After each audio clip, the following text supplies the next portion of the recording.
మా అన్న బాబు మోహన్, నా మనవడు బాబు మోహన్. ఓకేనా? నేను బాబు మోహన్, కోట శ్రీనివాసరావు. ఆ రోజుల్లో 3 ఇన్విటబుల్స్ అనేవాళ్ళు మమ్మల్ని. మేము ముగ్గురం కంపల్సరీగా ఏ సినిమాలో అయినా ఉండి తీరాలి. ఇది నేను చెప్పేది ఒక 10 to 15, 20 years బ్యాక్. ప్రతి సినిమాలో కోట శ్రీనివాసరావు, బ్రహ్మానందం అండ్ బాబు మోహన్ ఉండాలి. మేము ఇందాక చెప్పాడు బాబు మోహన్ గారు ఏమన్నారంటే, మేము ముగ్గురు ఒకే రూమ్లో ఉండేవాళ్ళం అని. మీకు తెలియదు, నీకు టైం సెన్స్ తెలుసురా అసలు? నీకు మనవడు అనుకున్నావు, ఇష్టం వచ్చినట్టు తిడతాను. ఇప్పుడు నువ్వు నోరెత్తడానికి వీల్లేదు. ఎందుకంటే 6:30కి గౌతమి ఎక్స్ప్రెస్ ఎక్కి సికింద్రాబాద్లో, పర్లేదు పరువు ఉంటే కదా పోవటానికి, 6:30కి గౌతమి ఎక్స్ప్రెస్ ఎక్కాలి. వీళ్ళిల్లు సికింద్రాబాద్ పక్కనే.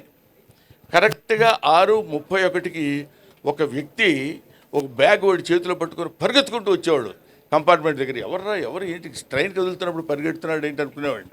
చూస్తే వీడు ఒక క్యారేజీ, చేపల కూర, అందులో ఏదో పప్పు, ఇంకోటి ఏదో. అన్న నీకోసం చేపల కూర తెచ్చినానే. ఎవరికి తెచ్చాడు? అసలు ఎక్కకపోతే ఏంటి పరిస్థితి అని ఎక్కి శుభ్రంగా తిని పడుకునేవాడు. పడుకుని ఒక అర్ధరాత్రి పూట అని, ఏంటా ఏమైందంటే, చలిగా ఉంది బావా, చలిగా ఉంది. ఏంటి చలిగా ఎందుకుందిరా అంటే, అప్పుడు ఒక ముద్ద తగ్గించుకొని తింగితే ఆ చలి ఉండదు, పాడు ఉండదు. ఏసీలో పడి మళ్ళీ కింద కూర్చోబెట్టి, కింద పడుకోబెట్టి, ఇలాగా పాటుకు వెళ్తుంటే టికెట్లు ఉండవు. ప్రొడక్షన్ మేనేజర్ టికెట్ గురుగారు మనకి నిర్ణయంలో వచ్చేస్తాం. అదే మామూలు టికెట్ అనుకునేవాళ్ళం మనం, ప్లాట్ఫామ్ టికెట్ అనమాట. అది తీసుకుని అక్కడికి వెళ్ళిన తర్వాత మొత్తం ప్రతివాడు బెమ్మరా బామ్మోను ఏంటంటే టికెట్ లేదా, కన్ఫర్మ్ లేదండి, పోనీ అక్కడ కూర్చోడాడు పక్కన, ఏది లెట్రిన్ పక్కన మరి కూర్చో. అది ఇలాగా అంటే నవ్వించేవాడి జీవితాన్ని గురించి చప్పట్లు కొట్టేవాడికి అనవసరం అంటారు కదా. మీకు అనవసరం, మీకు మేము నవ్వించాలి. ఎన్ని తిప్పలు పడి నవ్విస్తామంటానికి comedy comes from the zenith point of tragedy. Zenith point, బాగా భయంకరమైనటువంటి ట్రాజడీ నుంచి కామెడీ వస్తుందని చెప్తారు. అది ఎందుకంటే, ఇదిగో ఇలాంటి కష్టాలని మాకు అనవసరమయ్యా, నువ్వు నవ్వించు, మాకు నవ్వాలి.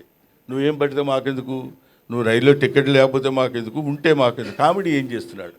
మామూలుగా మాకున్నటువంటి మొహాలు అంతంత మాత్రం. ఈ మొహాల్ని మళ్ళీ ఇందాక మన మిత్రి సత్య చెప్పినట్టు, మా మొహాల్ని వికృతంగా మార్చుకుని, వాడు ఇలా కొట్టబోయాడు అనుకోండి, ఇలా అనాలి. అలా అంటే కానీ నవ్వరు. అలా నవ్వటం కోసం 24 గంటలు ప్రయత్నం చేసి, రిహార్సల్ చేసుకుని, కష్టపడి తీసుకొచ్చి మిమ్మల్ని నవ్వించడానికే మా ఏడుపంతా. అటువంటి కామెడీ జీవితాల్ని పంచుకొని పుట్టినటువంటి మమ్మల్ని మీరు ఏదైనా చిన్న చితక పొరపాటు, తప్పులు ఉప్పులు ఉన్నా, పండురా పాపం పొద్దున్న లేస్తే నవ్విస్తాడు రాండి వదిలేద్దాం అనే పెద్ద మనస్తత్వాన్ని మానవాళి తెలుసుకోవాలని నా మనస్తత్వం. అది నా బాధ్యత. జీవితంలో తెలుసుకోవాలన్నటువంటి నగ్న సత్యాలు, నిజాలు. అందుకనే మనకి ఇది నేరము తప్తలోహమున నిలిచి అనామకమై నశించు, ఆ నేరమే ముత్యమట్లు భాషించు, నడినీదళ సంక్షితమై అంటాడు. నీరము, నీటి చుక్క తప్తలోహమున నిలిచి బాగా కాలుతున్నటువంటి నీళ్ళ పెనం మీద వేస్తే చుయ్యమని అది దానికి నామరూపాలు లేకుండా వెళ్ళిపోతుంది. అదే నీటి ముక్క, అదే నీటి చుక్క తామర ఆకు మీద పడినప్పుడు ముత్యమలా అనిపిస్తుంది. అబ్బా ఇది ముత్యమా అనే భావన మనకు కలుగుతుంది. అలాగే దేవుడి గుళ్ళోకి వెళ్ళి రూపాయి బిళ్ళ దేవుడి గుళ్ళో వేస్తే అది అవుతుంది. ఆ రూపాయి బిళ్ళ బయటికి తీసుకొచ్చి ఎవరికన్నా ఇస్తే ముష్టం. కాబట్టి దానికి ఉన్నటువంటి విలువ దానికి ఉంటుంది. దాన్ని ఉపయోగించేటువంటి విధానం మాత్రం మనకి కనిపిస్తూ ఉంటుంది. కాబట్టి మహనీయులందరికీ ఇంతమంది ఇంత ఓపికగా కూర్చుని, ఆ తర్వాత ముఖ్యంగా వీళ్ళ పేరు చెప్పబోతే బాగుండదు, అందరూ మెడల పైకి చూస్తున్నారు, సీను ఇటు పేరం గ్రూప్ వాళ్ళు. కాబట్టి మేము ఇంత కష్టపడి మేము సన్మానం చేస్తే ముఖ్యంగా ఇక నుంచి ప్రతి బర్త్డే మేమే చేస్తాం అన్నయ్య గారు. మీ 100వ బర్త్డే కూడా ప్రపంచవంతంగా చూసే విధంగా మేము చేస్తామని ఈ సభ మీదుగా చెప్తున్నాం. ఇప్పుడు ఏదైనా చిన్న చిన్న పొరపాట్లు జరిగి ఉంటే క్షమించండి. నెక్స్ట్ బర్త్డేకి శిల్పకళా వేదికలో అతి పెద్దగా చేస్తాం అన్నయ్య. ఇంతకంటే పొరపాటు ఏమైనా ఉంటుందా? పావు గంట వాగే ఇప్పుడు 1 minute అని చెప్పి 1 second. కాబట్టి పర్లేదు నాన్న. ఇలాంటివి టు ఎర్ర్ ఇస్ హ్యూమన్. తప్పు చేయటం మానవ లక్షణం, మానవ సహజం. అది తప్పు చేసేవాడి గురించి 2 2 4 2 4 8 2 5 10 2 6 16 12 2 7 14 2 8 16 అని అన్నాం అనుకోండి, పొరపాటున ఇప్పుడు చూసారా మధ్యలో 2 6 16 అనేసరికి ఏయ్ అన్నాడు అంటే నిజం. అన్నీ మంచి చెప్పేంత వరకు ఎవడు పట్టించుకోడు. ఎక్కడో ఒక చోట నోరు జారుతాం, తప్పు జారుతాం, దాన్ని వెంటనే క్యాచ్ చేస్తారు. అది హ్యూమన్ సైకాలజీ. నువ్వు కాదమ్మా, నువ్వు కాదు, నీకేం తెలుసు నీ మొహం. కాబట్టి ఇటువంటి స్థితిలో పొరపాట్లు ఏవేవో జరగటాలు ఏవేవో చేయటాలని కాకుండా ఇదిగో ఈ సీని ఇన్ఫ్రా మీరందరూ మాట్లాడకండి. చూసారా, 10 మందికి చెప్పేవాడిని ఒకటి చూపించుకోవాల్సిన పరిస్థితి ఏర్పడింది. సీని ఇన్ఫ్రా వాళ్ళకి పేరం గ్రూప్. అవునమ్మా, ఏమమ్మా చెప్పకపోతే ఏం చేస్తారు ఇప్పుడు? గ్రీష్మ గారికి. ఆ తర్వాత నాకు పాపం ఇతను 4 రోజుల క్రితం వచ్చాడు ఇంటికి. వచ్చి నన్ను మీకు సన్మానం చేస్తున్నామండి అన్నారు. నేను సన్మానాలు ఇవన్నీ ఒప్పుకొని చాలా కాలం అయింది. ఎందుకు ఏమి అంటే ఒక స్టేజ్లో మనకు సన్మానం చేస్తున్నాను కానీ శుభ్రంగా స్నానం చేసి మొహం పౌడర్ రైస్ వేసుకుని సన్మానం అనుకుంటూ వెళ్ళేవాడిని. ఏం చేసామని మనకి సన్మానం? ఇంకా ఎంత చెయ్యాలి? ఎంతో చేయాల్సింది ఉంది కదా, వద్దులే సన్మానాలు అవి అనుకుంటే కాదు సార్, మేము మీకు ఎప్పటి నుంచో సన్మానం చేయాలని అనుకుంటున్నాను. మీ దగ్గరికి రావడానికి యాక్సెస్ దొరకలేదు, అది దొరికింది. అటువంటి పరిస్థితుల్లో మీకు మేము సన్మానం చేయాలి, మనస్ఫూర్తిగా చేస్తామండి, మీరు దయచేసి యాక్సెప్ట్ చేయండి అని మన శ్రీను. నువ్వు ఉండవయా బాబు. ఇది వచ్చి నన్ను అడిగితే నేను ముఖ్యంగా కాదనలేకపోవటం నేనేదో పెద్ద గొప్ప తోపు బుడింగి అని కాదు. ఎందుకు కాదనలేకపోయానంటే ఒక అభిమానంతో, గుండె నిండా ఉన్న అభిమానాన్ని పంచుకుంటానని చెప్పినప్పుడు ఇంకా నేను దాన్ని నో అనటం ఒక కళాకారుడిగా సమంజసం కాదు. ఏ అభిమానంతో నన్ను ఇంత బాండ్ చేశారో, ఇంత పెంచారో వాళ్ళని తప్పకుండా నేను కావాలని. ముఖ్యంగా 70th బర్త్డే అన్నారు. మరి వాళ్ళకి ఎవరు చెప్పారో ఏంటో వేసి పడేశారు 70 అని. మనకేముందిలే నేను కూడా ఓకే అనేసాను. అంటే మీరందరూ ఏమనుకుంటున్నారు తెలుసా? ఇంకా తక్కువ అనుకుంటున్నారు కదా. కాబట్టి ఇలాంటివి నేను అందుకనే చాలామంది ఏమంటే మీ ఇష్టం వచ్చినట్టు మీ మీమ్స్ వాడేస్తున్నారు సార్, మీరు అసలు పట్టించుకోవట్లేదు సార్, వాళ్ళందరూ ఏది పడితే అది రాసేస్తున్నారు సార్ అంటారు. అంటే నేనేమంటున్నానంటే ఒక మాటలో చెప్పాలంటే మీమ్ గాడ్ అని ఇందాక చదివారు. మీమ్ గాడ్ అనే పేరు ఎలా వచ్చిందంటే నాకు ఇంతమంది మీమర్స్ ఉండబట్టి వచ్చింది. వీళ్ళు లేకుండా నా మీద ఎందుకు అనొద్దు, అలా అనొద్దని నేను అనున్నట్టయితే Brahmanandam old comedian, fade out comedian అయి ఉండేవాడు. నన్ను బతికిస్తుంది, ఇప్పటి వరకు ప్రజల్లో నన్ను నిలబెట్టింది మన మీమర్స్, యూట్యూబర్స్, వాళ్ళందరికీ నా హృదయపూర్వకమైన నమస్కారాలు తెలియజేస్తున్నాను. అంతేకాకుండా గ్లోబల్ అవార్డ్ ఆఫ్ ఎక్సలెన్సీ అది మన వాళ్ళేరండి, చిరాకు వచ్చి వెళ్ళిపోయారా? లేదు, వాళ్ళు అజయ్ కుమార్ అండ్ మనీష్, వీళ్ళు ఏమంటే మీరు ఇన్ని సినిమాలు చేశారు, మీరు ఎన్ని సినిమాలు చేశారో ఆ రికార్డు దుబాయ్లో జరుగుతున్న సన్మానానికి ఇస్తామండి, ఇక్కడ జరుగుతున్న ఈ సన్మానానికి మీకు సర్టిఫికేట్ మాత్రం మేము ఇంగ్లాండ్ నుంచి తెప్పించి అక్కడ అప్రూవ్ చేసుకొని మేము ఇక్కడ ఇస్తామండి అన్నారు. అనగానే పెద్ద మనసుతో మన శ్రేణి ఇన్ఫ్రా వాళ్ళు, పేరం వాళ్ళు అంగీకరించి ఈ స్టేజ్ మీద ఇవ్వడానికి నా వాళ్ళు యాక్సెప్టెన్స్ ఇచ్చారు, వాళ్ళకి థ్యాంక్స్ చెప్తున్నాను. అలాగే మీ గ్లోబల్ రికార్డ్ ఆఫ్ ఎక్సలెన్సీ వాళ్ళకి నా హృదయపూర్వక నమస్కారాలు తెలియజేస్తూ, అలాగే ఇక్కడ నా తమ్ముడు మిస్టర్ అజయ్ కుమార్ ఫ్రమ్ వరంగల్, అతను అద్భుతమైన కళాకారుడు. నువ్వు ఎవడు పడితే వాడిని అద్భుతమైన కళాకారుడు అంటావు ఏంటని అనుకోవచ్చు మీరు. నేను ఎవరిని అన్ను, ఎందుకంటే అద్భుతం ఉంటే తప్ప. అతను సూది ఉంటుంది కదా, సూదికి ఒక చిన్న హోల్ ఉంటుంది దారం కూర్చోడానికి, దానిలో ఒక అద్భుతమైనటువంటి బొమ్మలు చెక్కి మనకు క్లియర్గా కనపడేటట్టు చేయగలిగినటువంటి మహా కళాకారుడు ఆయన.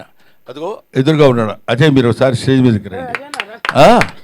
తర్వాత అలాగే కాకుండా కనురెప్పలో ఒక వెంట్రుక ఉంటుంది, ఆ వెంట్రుక చివర నటరాజు నృత్యం చేస్తున్నట్టు చెక్కినటువంటివి. ఇట్లాంటి ఆణిముత్యాలు చాలా ఉన్నాయి, ఇలాంటి జాతిరత్నాలు చాలా ఉన్నాయి. కాకపోతే మట్టిలో మాణిక్యాల్లా ఉండిపోతున్నారు. తీసుకురావాల్సినటువంటి స్థితి ప్రభుత్వాలకి గర్వకారణమైనటువంటి విషయం ఇట్లాంటివి.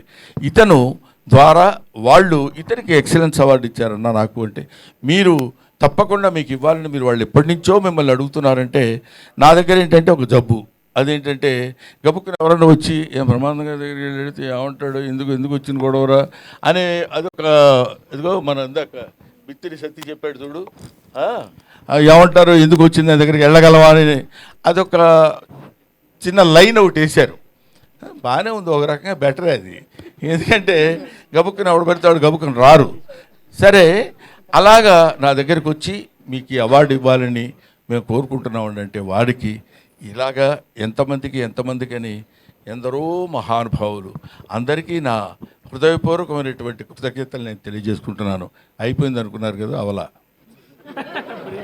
ఇంకా ఆపేస్తాడరా బాబు అనే ఫీలింగ్లో ఉన్నట్టున్నారు మీరు. ఆపను. ఎందుకు ఆపనంటే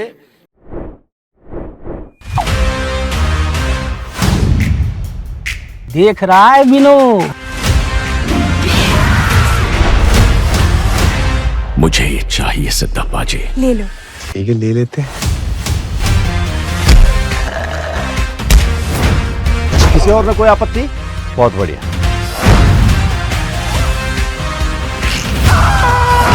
सर ये सब कनेक्टेड है। क्या कनेक्शन है?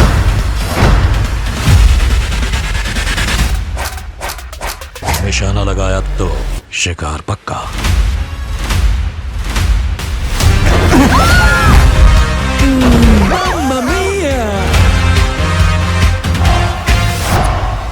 इस गद्दी की गरिमा इस पे बैठने वाले से होती है। हाय, दिस इज राणा दग्गुबाटी।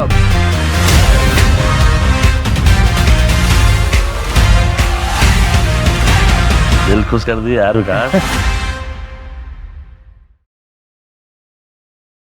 బాబు మోహన్ ఇప్పుడు ఏదో కమెడియన్ బాబు మోహన్ అన్నాడు.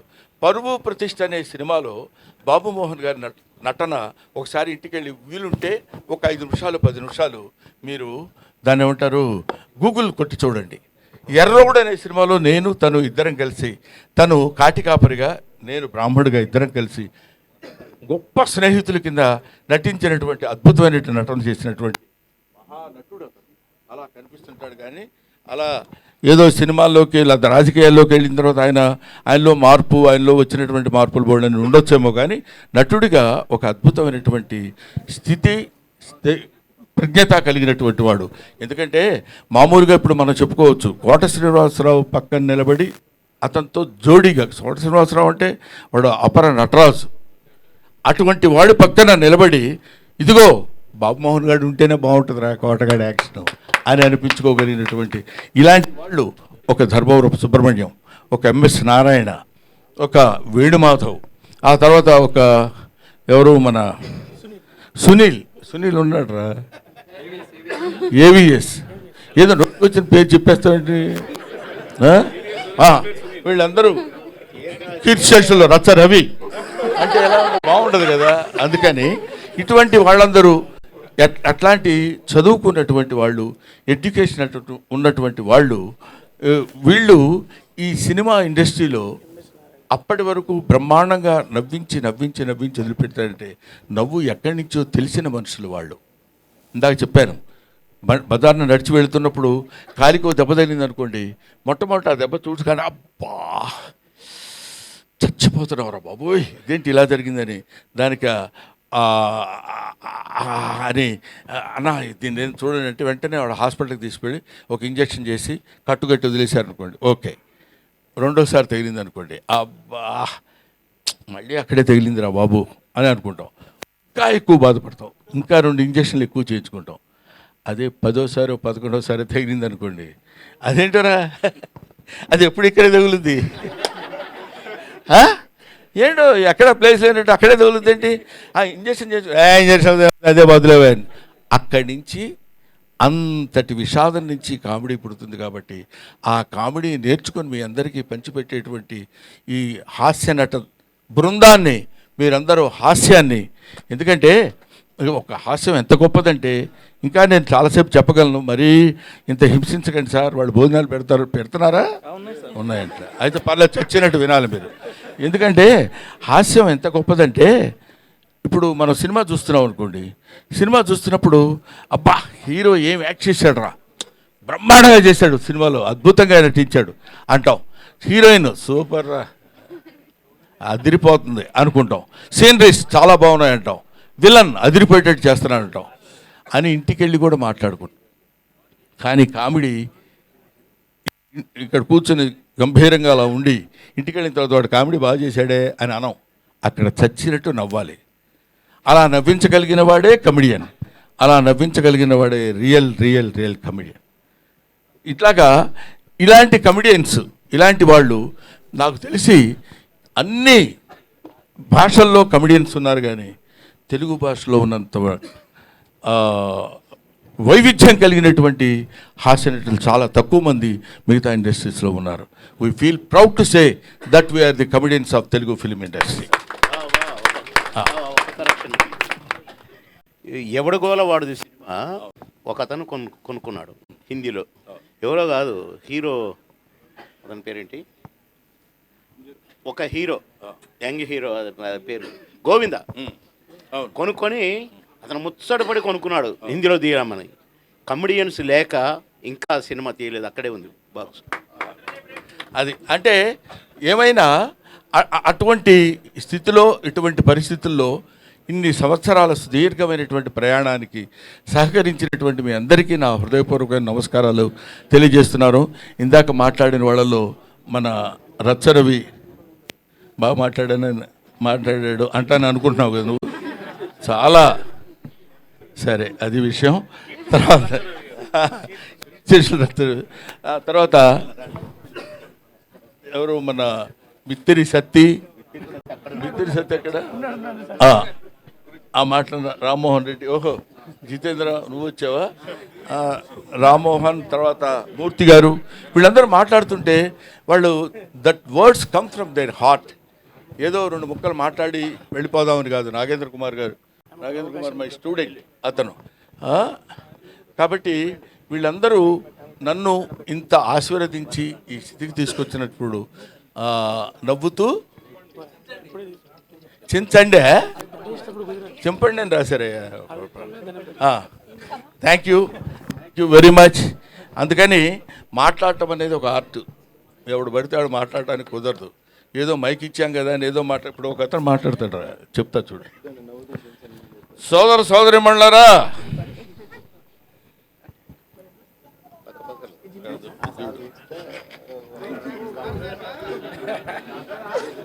భయం జనాన్ని చూశాడు, కంగారు వచ్చేసింది. ఈరోజు మళ్ళీ అరిచాడు. ఈరోజు నేను అది ఈ గ్రామానికి నేను ఇది కావాలని నేనెంతో ఇదయ్యాను. నేను ఇదవటం, వాటిలో వాళ్ళందరూ నన్ను ఇది చేయటం, నేనేదో రకంగా ఇదయ్యాను. కానీ ఒక్క విషయం నేను మీకు అది ఇలాగా రకరకాలుగా మాట్లాడేవాళ్ళు ఉంటారు. అలాంటి వాటిలో సబ్జెక్ట్ లేకుండా మాట్లాడటం చాలా కష్టం. ఇప్పుడు బాబుమోహన్ అనేటువంటి వాడు చాలా గొప్ప నటుడు, అంతేకాకుండాను అటువంటి మహనీయుడు ఇలాగా రకరకాల పద్ధతుల్లో ఇష్టమైన ధోరణిలో మాట్లాడుకుంటూ వెళ్ళిపోకుండా కంటెంట్ ఉన్నతోటి హృదయంతో మాట్లాడేటువంటి ఈ ఫంక్షన్కి నా హృదయపూర్వకమైన నమస్కారాలు తెలియజేస్తున్నాను. ఇక్కడ నట భీష్ముడు మా ఎవరు లంక భద్రాద్రి శ్రీరామచంద్రమూర్తి గారు ఉన్నారా, వెళ్ళిపోయారా? ఎల్బి శ్రీరామ్ గారు. లంక భద్రాద్రి శ్రీరామచంద్రమూర్తి గారు అంటే ఎంఎస్ నారాయణ ఆయన మీద జోక్ వేశాడు, మీరు ఎంత కాంట్రవర్షియల్ పర్సన్ కూడా లేడండి అన్నాడు. అదేంటి కాంట్రవర్సీ, నేను కాంట్రవర్సీ ఏంటి సార్ అన్నాడు ఆయన. అంటే అప్పుడు ఆయన చెప్పాడు, మీ ఇంటి పేరు లంక, నీ పేరు శ్రీరామచంద్రమూర్తి, ఇంతకంటే కాంట్రవర్సీ ఏం కావాలండి అన్నాడు. Thank you very much. Sir ఒక చిన్న రిక్వెస్ట్ ఆడియన్స్ నుండి, నవ్వుతూ చింపండి అనేసి వచ్చింది. ఈ పేపరా? పేపర్ చింపాలట. పేపర్ నవ్వుతూ చించడం ఎందుకండి, నవ్వుతూ నవ్వించండి అంటే బాగుంటుంది. Thank you very much. Sir దాని కింద ఒక పెయింటింగ్ ఉందట. ఓహో, ఓకే Yes. ఒకసారి పక్కకి జరగండి.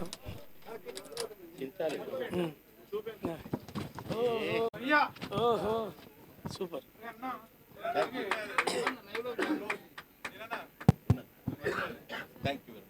Honor Signatus, the biggest gated community in the heart of the city. Spacious 3, 3.5 and 4 BHK apartments at Kukatpalli, High Tech City. For more details, search for Honor Signatus.